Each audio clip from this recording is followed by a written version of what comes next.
Have a seat, sir. All right, thank you. All right, welcome back. Thank you. Okay. I've got this thing in my mouth and I'm not taking it out for a minute. It's a ginger chew from the health department. So it's good. Good for the stomach, good for digestion. Just, anyway, great to be here. Yes, welcome. Yeah, great. Well, what a crowd here. I know, right? Crazy. It's pretty exciting. I see a bowler hat and somebody's come dressed as a droog. Have you got the cod piece, darling? No. She does. All right, you're forgiven. Oh my God. Looks like a withering peanut. Okay, sir, before we start talking about, Clockwork Orange and such, I want to talk to you about my favorite thing you've ever done. Oh yeah? What's that? The Company. Ah. I love The Company so very much. As a dancer, it still is one of my favorite movies. Can you tell us about how that happened? I can, yes. Well, I was doing a retrospective of my work at Lincoln Center in New York. I think they were showing a movie that I did called Gangster Number One. I looked out at the Q&A, and there in the audience is Mr. Robert Altman, who was a dear friend of mine. I'd known him years and years ago. I met him in 1970 when I first met Bob, and we used to party together in those days. It's either a children present, so it'll be abbreviated, but just to know that Bob loved to smoke occasionally, and one had a contact high. Well, what can one say? Anyway, what a great guy and a brilliant director. Anyway, he came that night and he said to me afterwards, we went to dinner, and he said, I'm doing a movie about dance. I went, oh yeah? He goes, can you dance? I went, of course not. He goes, well, you don't have to. And then he told me it was Neve Campbell was a ballet dancer, and it was her idea to do this movie about the Joffrey Ballet, which are in Chicago, of course. And so 2 weeks later, I get a call, and he goes, Bob. I went, yeah? And he goes, listen, the dance picture's off.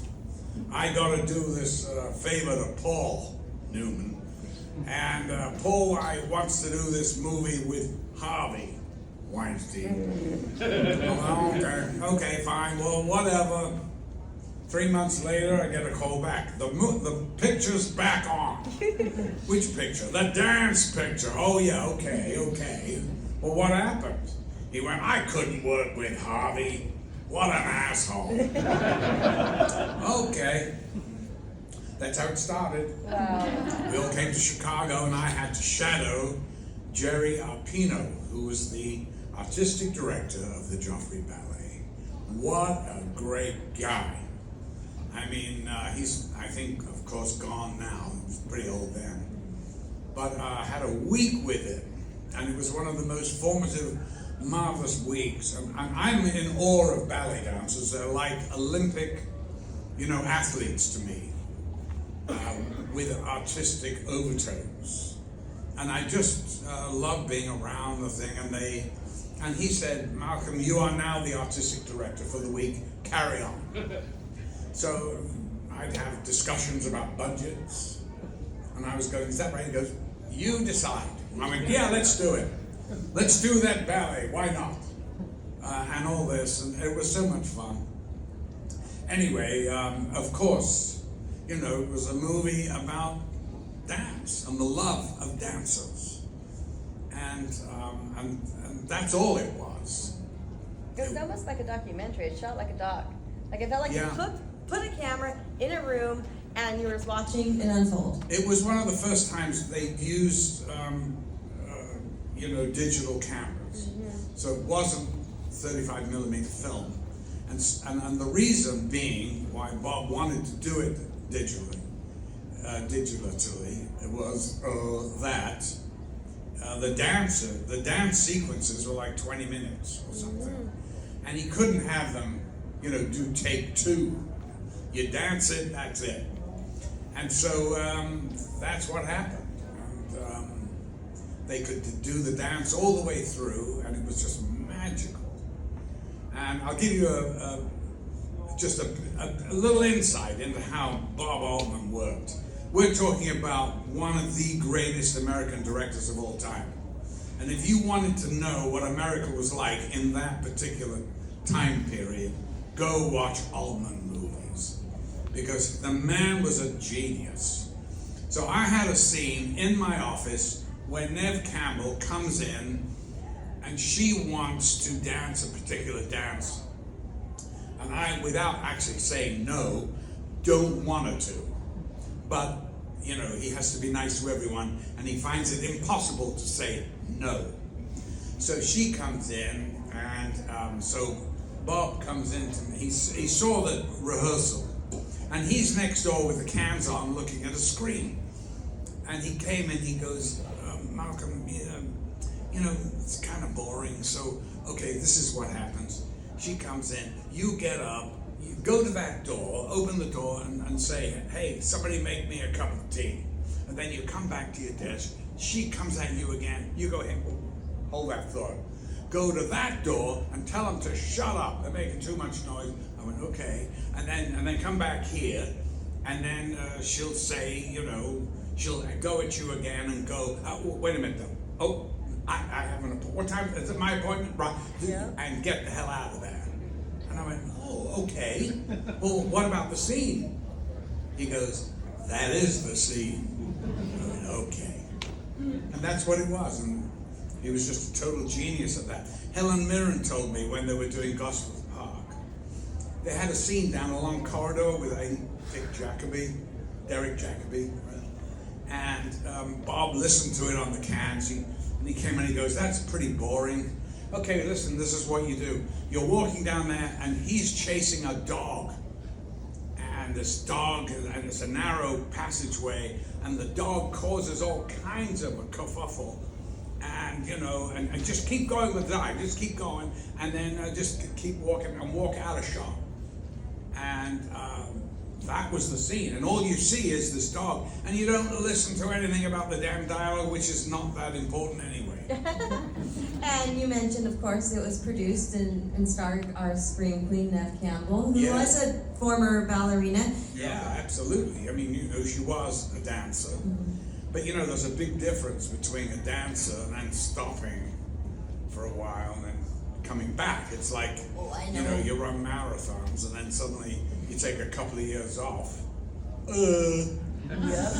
So, but Neve did brilliantly well. I mean, listen, you know, they didn't show any of the glaring errors.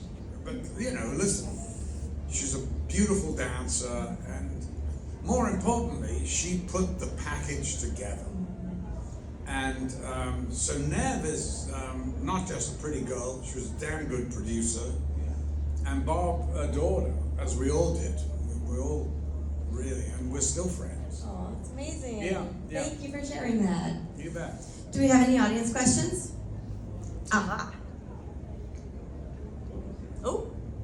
Outside of your own body of work, who do you think gave the greatest performance of all time? There's no such thing as the greatest performance of all time. And you know, there are great performances, of course, but to say the greatest of all time, I mean, it's like, you know, acting is not a competition, okay? These awards are bullshit, and these awards are to make money. It's to make money. Don't ever forget that. Are you telling me the one performance this year against another? How the hell can you tell which is the best one? Okay, the guy in Oppenheimer's on the screen for 3.5 bloody hours, and it felt like it, by the way. And he's great. But is he any better than what's his name who did the Holdovers? I don't think so. And by the way, how can you judge one against the other? They're totally different movies. So it's just a stupid game that Hollywood loves to play so they can make, you know, the green. That's it. As long as you know that, you're not disappointed, then you're fine. And what is the... I was just wondering if you had a favorite. Who was your favorite? Did you have Who's my favorite actor? I have a favorite actor. Who was your favorite? Who did you look up to? Did you have a particular... You know, one of my favorite films in the last 35 years is Fargo. You want to see the perfect movie? Go watch Fargo. So good. That to me is the best American movie made. I don't know about any of mine. I don't think so. I can't think of any. I've got favorites that I did, but that's usually because I like the director or the other actors or whatever, you know. I do love, you know, from the early films, Jimmy Cagney. I love his energy and I love the way he uses film. You know, film, or movies as we call them, are about movement. And I love to see actors move. And when they move really well, you know, it sort of enhances the performance and tells you instantly about this character. And it's fun working in movement into a performance. So yeah, James Cagney, for sure. I liked your character on Community, one of my favorite sitcoms. What was it like working with the Community cast? I don't remember anything about it. They were nice guys. Well, actually, it was quite funny because when I did it because my manager pressurized me to do the damn thing because it was the same studio as Franklin and Bash. And they wanted a kind of crossover of talent kind of deal. So Community, I didn't even know what it was, and I'd never watched it. So I read the script, I went, oh, okay. And it was a two-parter. I went and did the first thing, and all I remember is I was playing a teacher, wasn't I, or something? Yeah. And I couldn't remember this bloody name of this Russian guy, and I kept flubbing it a bit. And what's his name? The jerk from Saturday Night Live. What was his name? Chevy. Dear old Chevy. Chevy goes, if you don't mind, it's and I said, Chevy, you look after your shit. So that was my dialogue with him. And I know they loved it because they all went. So I felt there was some tension there, but I didn't really know what it was. I left. I then got a detached retina in my eye and couldn't shoot. So when I came back, suddenly I was wearing dark glasses because of the retina, and I didn't even think I would be able to do it, but I did it. And the first thing I said was, "Where's Chevy?" And they went, "Oh, Joel said." I went, They kicked him off, so they got rid of it. That's the only thing I remember about it, but they were lovely cast. And are they making a movie of it? Yeah.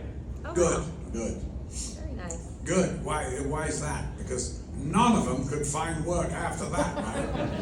Is that it? Except Joel McHale's incredible. Oh my God, genius. He's a lovely man and a brilliant actor. Yeah. So funny. Yeah, he is. Okay. Good. Purple shirt. Yeah. I know we kind of talked a little bit about this at your table, but you've been a part of a lot of amazing franchises like Halloween, Star Trek, and DC.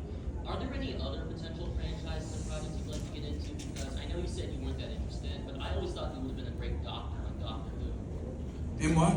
A great doctor on Doctor Who. You said this is I my did, title. I did. Doctor Who? Doctor Who? Are you kidding me? When I was a young actor, Doctor Who, you would run away from it. It was a piece of crap for kids. It was on the BBC with cardboard sets and really third-rate actors. John Pertwee being one of them. No, I didn't want to be in Doctor Who. And do I want to be in it now? No, I don't. I would do anything not to be in it. Wild horses wouldn't drag me into that damn But if my agent tells me, hey, Doctor Who called and they're offering you this amount of money, I'd say, great, when do I start?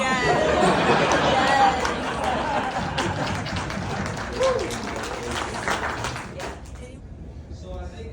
Shout it out! Loud. So in the behind the scenes of the making of Frogs Nights Halloween, I think you mentioned that you've never seen the original before. Never what? You've never seen the original Halloween? Before? No, I haven't seen it. Have you seen it since then? No. No, I haven't. Why? Do you want to show it to me? You'd have to do what I did in Clockwork Orange with the lid locks. That's the only way I'm going to see Halloween, okay? In fact, my wife, we went to Halloween 2. I think she lasted 3 minutes. And it was like, you going already? Oh my God. Keep a low profile. It looks bad. You know? Does she Yeah. not like horror, or No, she doesn't no, like she the doesn't like film? horror. I'm not into horror myself that much. I like some of it. You know, I like more psychological horror like Rosemary's Baby or The Exorcist. The Exorcist, that's a great horror movie. Well, those were both based on great books, too. Yeah, well, hey, So, there I you mean, are. it had really good source material. Yeah, yeah. At the moment, I'm shooting a vampire movie in London about Lord Byron. Oh, wow. It's a really cool script called Vampire, oh God, Blood and something. I can't remember a damn thing anymore. Anyway, it's about Lord Byron, and I'm this vampire who's 250 years old. And it was kind of cool. I've done half of it. I go back in, I think I go back in May and shoot the rest of it. But it is cool, you know, getting the makeup. It's not a lot of makeup. You know, it's not the usual, you know, stuff. So it just kind of applied. And in the beautiful, you know, Victorian things with the top hats and all that. But it was really weird because I had to turn into the scene. And what came out of my voice was a kind of sound which I've never heard before. And it kind of it shook me a bit. I thought, wow, I'm thinking to myself, where the hell did that come from? And it was one of those that just found it on the moment. And anyway, I'm really enjoying doing it. And I go back in May and finish it. Blood and Ink. Blood and Ink. Vampire with a Y. Blood and Ink. Really You know, segueing from that, next to the company, my second favorite thing you've ever done is your episode of Tales from the Crypt, the episode titled The Reluctant Vampire. Wow, well, thank you. I'll take any crumb I can get. It is fun. Yes, I don't It's remember fun. much about it. It was only a week's work. Right. I just remember playing a vampire, and I thought it was rather clever, who works in a blood bank. Yes. So, George Wendt was in it. I love George Right. Wendt. And a bunch of other great Oh, cast yeah, members. he's great. Michael Berryman was in it. Who? Michael Berryman. Oh, was he? Yes, he okay, was in it. Great. Okay. Yes. Wonderful. Okay, well, there you are. You learn something every day. I haven't seen it since, honestly. Since 1990 when it came out. I don't even think I saw it then. Was it good? I enjoyed it. Oh, okay, great. It has a lot of comedy. You know, I think most actors, or at least from my generation, from where I'm from, i.e. from England, that we're trained on the stage. Yes. That's where we start our careers. Because the West End of London is, you know, the epicenter of great theatre, or used to be. I think it still is. And so if you're leaving a drama school, the whole idea is you work on stage. And you know, the British film industry is pretty small, and it's unlikely that you're going to be starring in a movie. Well, I got lucky, and I was very lucky, and worked with a great, great director, and just by chance walked into an audition, and for once I must have done it okay, because I was sucked at auditions. I could talk the hind legs off a donkey, but auditions, for some reason, I found it very hard to get into character. So And I found the whole thing so false, reading and trying to act it in a page and blah, blah. Anyway, so when I met Lindsay Anderson, he was who directed my first movie, If. And so we just chatted, and he said, "What are you doing?" I said, "Well, I'm at the Royal Court Theatre, and we're doing a modern dress version of Twelfth Night." And he went, "Really? It sounds awful." I went, "Well, not really awful. I mean, every young actor wants to work at the Royal Court. I was so privileged to be working there." And he said, "Yes, well, it's blah, blah, blah." And he went on for a big, long talk, gossiping about all the people at the Royal Court. And in the end, of course, I'm saying, "You're right, Lindsay. It's so pretentious. This whole thing, I don't even know. I know where I come on, my entrance, but they haven't told me my exit yet. And we're opening next week." He goes, "Typical." So went into this thing. Then there was a little pause in the conversation. And I'd forgotten why I was there, And he said, "You do realize, of course, Malcolm, that I am a director of the Royal Court." I went, "What?" "Well, no, I didn't know that. Oh, well, I suppose I'm not going to get this job then, am I?" And he said, "Not necessarily." And that was the beginning of my great journey into cinema with him. And thank God, I picked the best one for the first. He actually said when we finished shooting, "Well, Malcolm, your career is going to be all downhill from here on in." He said, "You'll never make a better film than this." And in a way, he was right. Do you have any, really special, specific memories from that film? Yeah, every single thing about it. It was just very exciting to be, working on this movie about a revolution in a boys' school. And so, I was actually 24 or something, or 23, playing a 16-year-old. Well, that's how young I looked. I mean, it was ridiculous. And, we went and shot in this beautiful school called Cheltenham College, which was the school that Lindsay Anderson had been to. And, at the end of the movie, there's a big, in fantasy, a kind of shootout with the boys with machine guns on the roof, and at Parents' Day. And I remember this, and I said to Lindsay, "How did you get the headmaster to agree this?" They had tanks and stuff like that, all in the boys' imagination. And he said, "Well, I gave him a fake script." Jesus, fake. Wow, okay. And so 9 months later, when Lindsay called me up and he said, "Look, the headmaster is coming to see the film. He's demanded to see it." And I went, "Oh my God."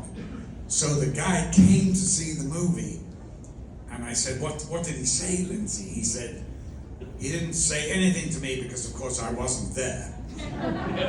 But he sent me a letter, which, feeling it, was quite long. I could tell it was rather fat. In the envelope, he said, and I put it on my mantelpiece, and it's never been opened. And for 10 years, it was on his mantelpiece, and it was never opened. Because as a joke, I'd say, "Come on, I'm going to open it." He'd put it down. "Don't you dare." I mean, he was freaked out because, he betrayed his school. And in England, it's almost unheard of. The public school is where gentlemen send their boys to be gentlemen. Mm-hmm. Ha ha. Yeah, well, we know how that goes. What was your favorite memory of working on Star Trek Generations? I really enjoyed that movie. I really did. I turned it down a couple of times because they offered pittance in pay. And I'm going, they think I'm a charity? They're paying old Tubbs over there. He's getting paid. Sorry, I'm the head heavy here. Got to be something. So I made them kind of pay me a decent wage. In the end, they did. I remember going into the fitting for the costume, and I'm going, yeah, this is pretty cool. Yeah, okay, I like this black, you know.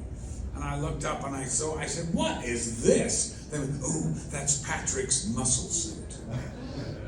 I went, really? You mean they're not his muscles? It's all sewn into the suit. I said, that's what I want. And that's what I got. I mean, how's your muscle suit, Pat? He goes, what?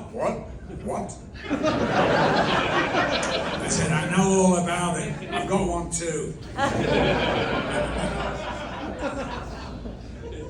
So I had a ball. It was so much fun working with those two. I mean, Shatner. God, you know, you've got to laugh. Jesus, if you weren't laughing, you'd be crying. I mean, he's hilarious. I don't think he knows half the time how hilarious he is. But you know, I have to tip my hat to the man because he's done remarkable things. You know, when he's supposed to be drawing his old age pension, he's an astronaut. He's starring in all these damn things. He's 93 and he's still working. Come on, you gotta hand it to him. That's pretty cool. He's a really cool guy. I had fun with him. One of my endearing moments, him. He said, you want to go see the Rolling Stones? Because they were on in Vegas. We were staying in Vegas. I went, yeah, of course, yeah. He goes, Berman's got his tickets. I went, great. You know, Berman, the great Berman, right? So that we get there, the tickets are... I'm going, wow, you got some real pull here. I said, is that the Rolling Stones down there? I can't even see. They look like ants to me. I go, that son of a bitch, what a cheap. And even in the tickets, cheap. Anyway, it was hilarious. So we go down, sort of at the back of the arena, and we're waiting for a service elevator, and suddenly these fans see Bill and come running down, and he goes, quick, get in the elevator. I get in the elevator, and he's like this, kicking the fans out of the elevator, puts them up.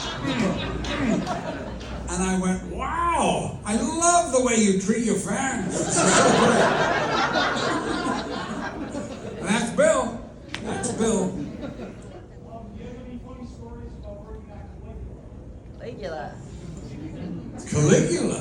Stories about Caligula. Well, there are a lot of stories about Caligula, of course. I don't even know where to begin. Suffice, I will say this. There was a guy recently, 3 years ago, in Czechoslovakia, who was this computer nerd.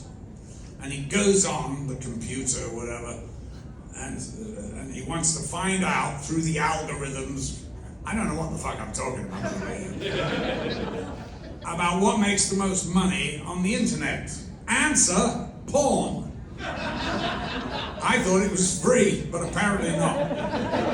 He goes in and he finds out that Penthouse is for sale in a fire sale, buys it because they've got some videos or whatever. He comes back and they say, what are you going to do about all these boxes that are in storage in the valley in LA? He goes, I have no idea. Send somebody down there. They find it's all the negative from the movie Caligula. He sends this cinema historian who goes down there, Thomas McDowell, who actually is from Chicago. Thomas goes in and works for 3 years, transfers all the negative, and recuts the movie, not using one single take from the original Guccione movie. and redoes the music, and I hate the Good Journey movie. I refuse to talk about it. I tell people, don't go and see it, it's crap. It's just added porn, it's horrible, which it is. And so he tried to get me to, initially, to go to the Cannes Film Festival with this new cut. But I didn't quite understand. I thought they'd just recut, the Guccione thing, and I passed.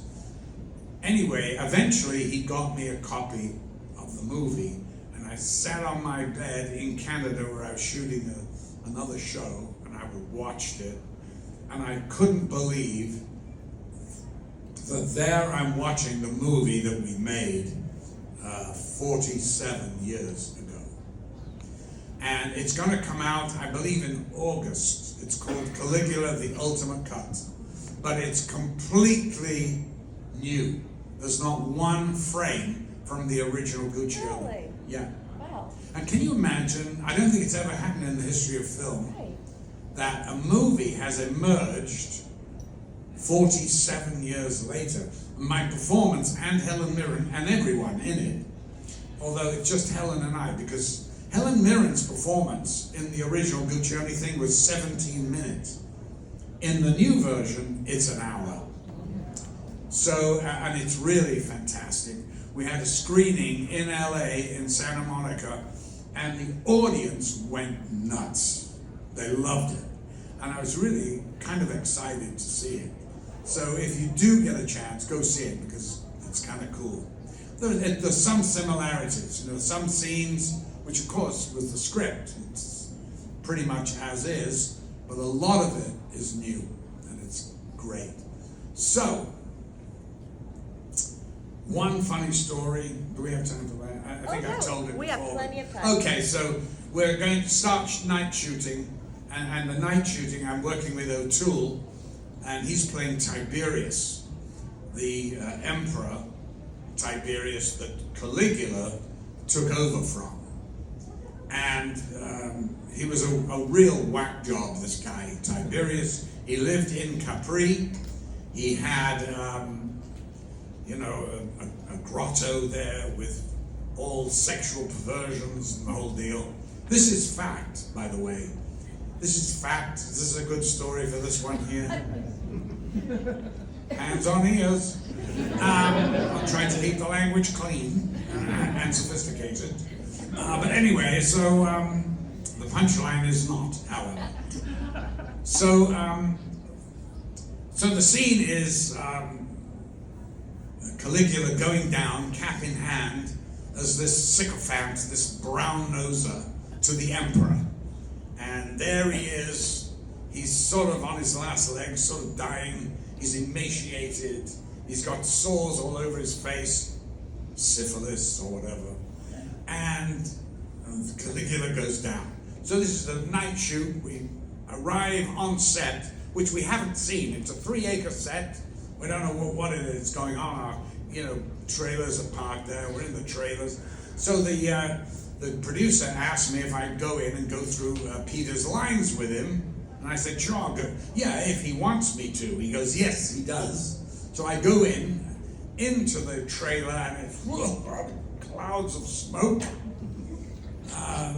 Didn't smell like cigarettes. And he was smoking it, chain smoking, with of course, a nice cigarette holder. Very sophisticated.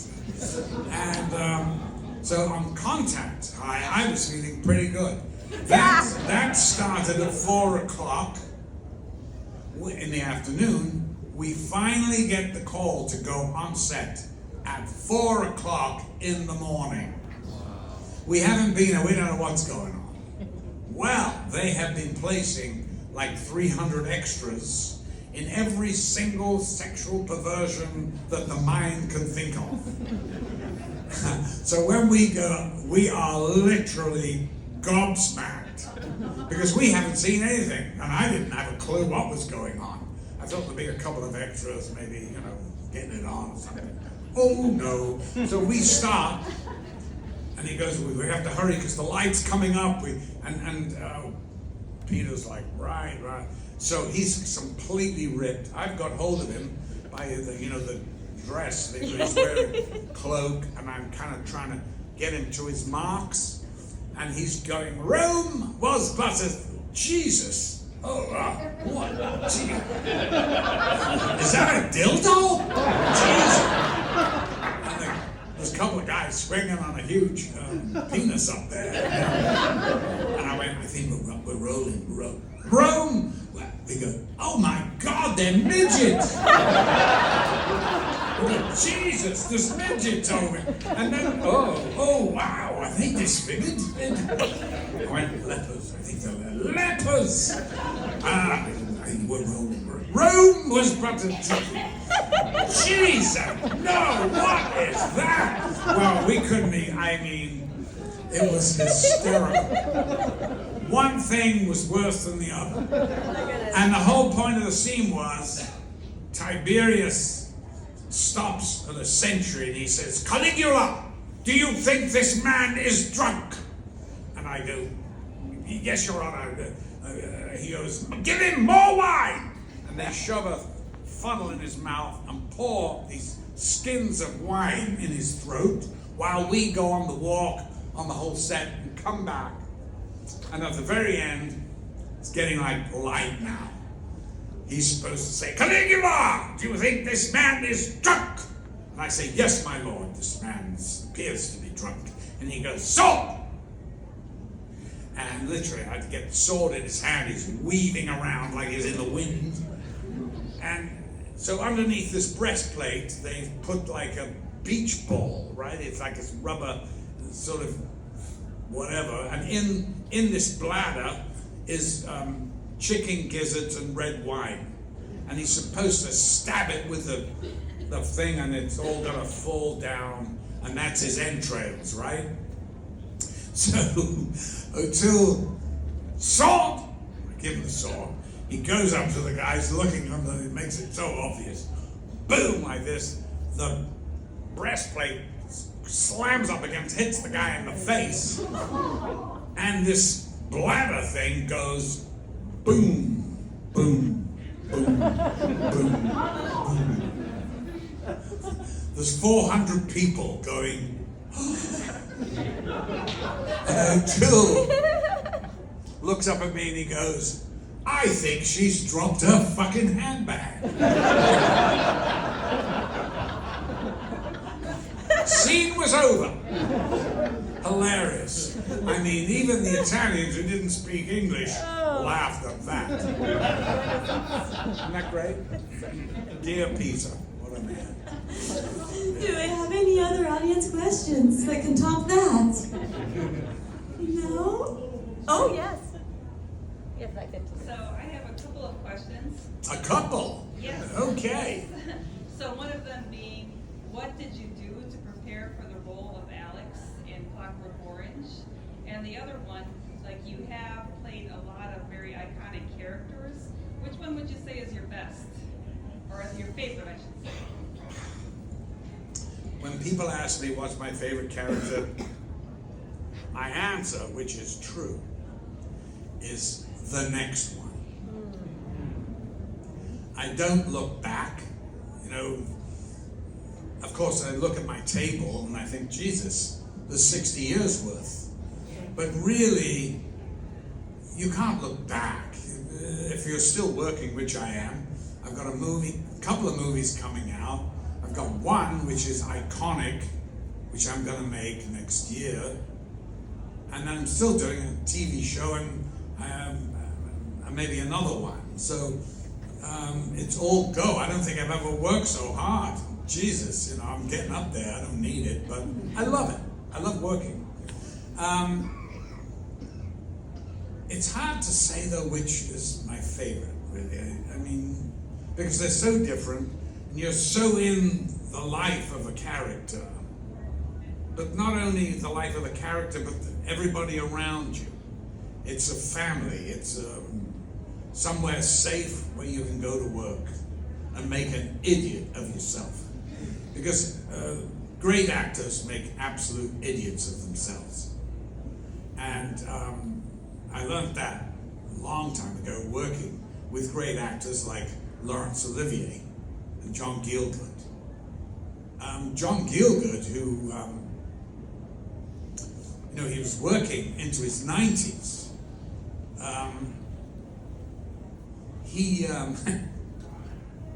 He used to call his agent and say, anything for me. Okay, John, we don't have that many scripts coming across the desk for a 90-year-old. He goes, well, I could use the money.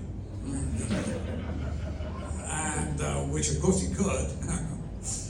He was very extravagant. He came to me and said, I've been told by my accountants that I have to pull in, but I don't think there's anywhere I can possibly. I went, well, what about your chauffeur-driven roles? Oh, I couldn't possibly get rid of that. I mean, I can't go on the train. No, I suppose not. What about that beautiful Queen Anne house and, grounds? Oh, yes, I mean, no, but I live there. I mean, I can't rent rooms. I mean, no. Well, by Act of Parliament, they should give you a pension for all the pleasure that you've given people over the years. And, it's true that these great stage actors were never really wealthy. Olivier had to go out and do these, weird German Jews in the latter part of his career to just make money so he could leave some for his children. Because working in the theater, it's 500 a week or whatever it was, or 1,000 a week. Well, my God, with Laurence Olivier, that was a bar bill. But they were titans. They were just incredible people to be around, to have known, and to have worked with. And how lucky was I to work with three of the greatest actors that ever lived, those three that I mentioned, Olivier, Gielgud, and Richardson.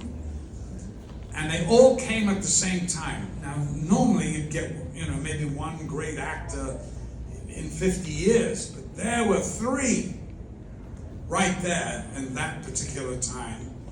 And they were kind of all friends, really, and acquaintances.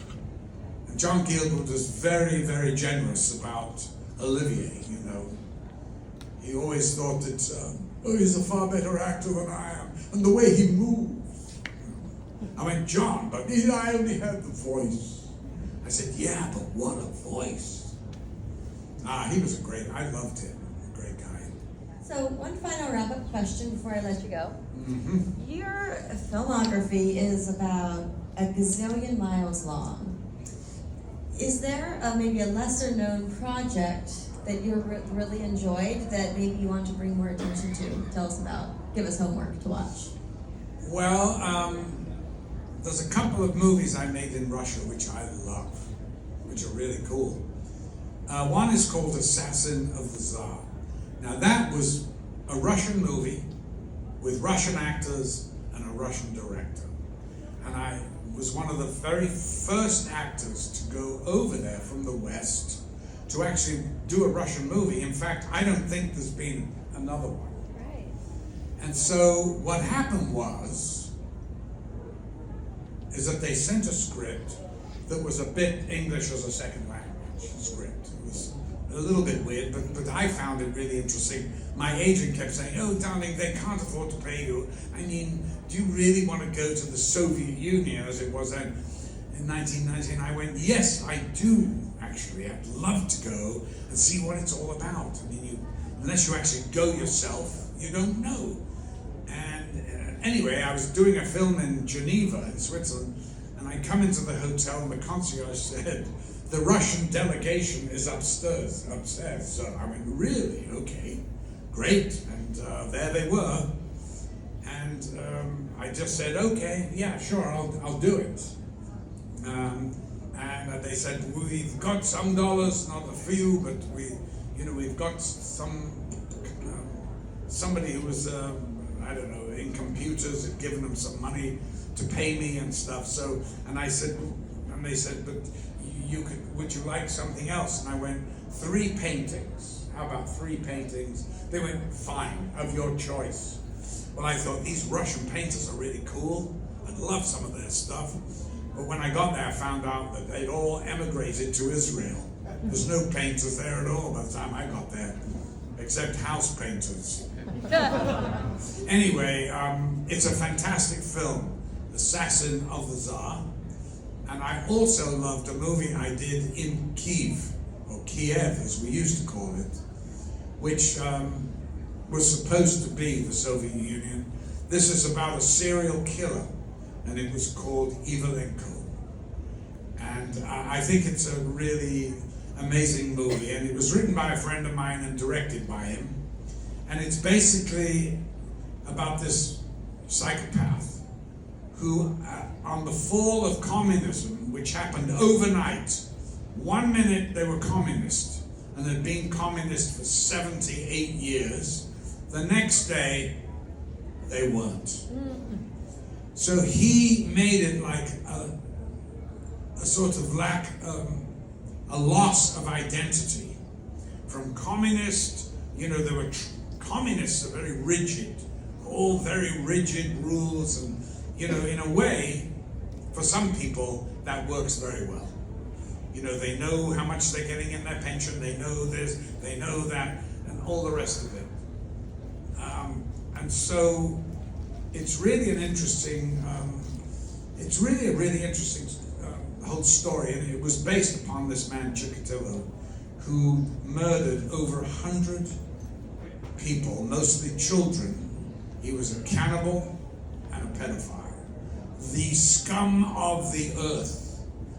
And that's what I had to play. And my wife arrived and announced she was pregnant. Great! Wow, let's celebrate. And yet I must say it was one of the most fascinating parts that I've ever played. And I played it in the opposite way to the way I usually work. I usually work inside out. Emotion, physical character. This way, physique, emotion. So the look and the movement is to the fore, and then the emotion follows. So it was, and that's the only time I've ever done that. That's the way the great Laurence Olivier used to work. He always used to say, I always look for the, putty nose that I can wear. And that's what he did first. And it's just a different way of working. And it was fascinating, change of pace. Everyone, give it up.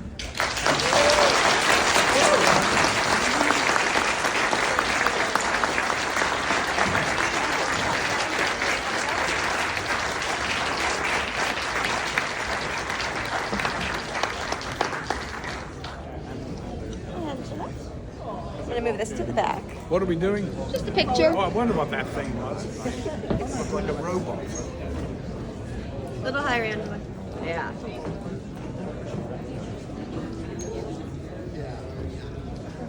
Thank you so much. I appreciate your time. Thank you.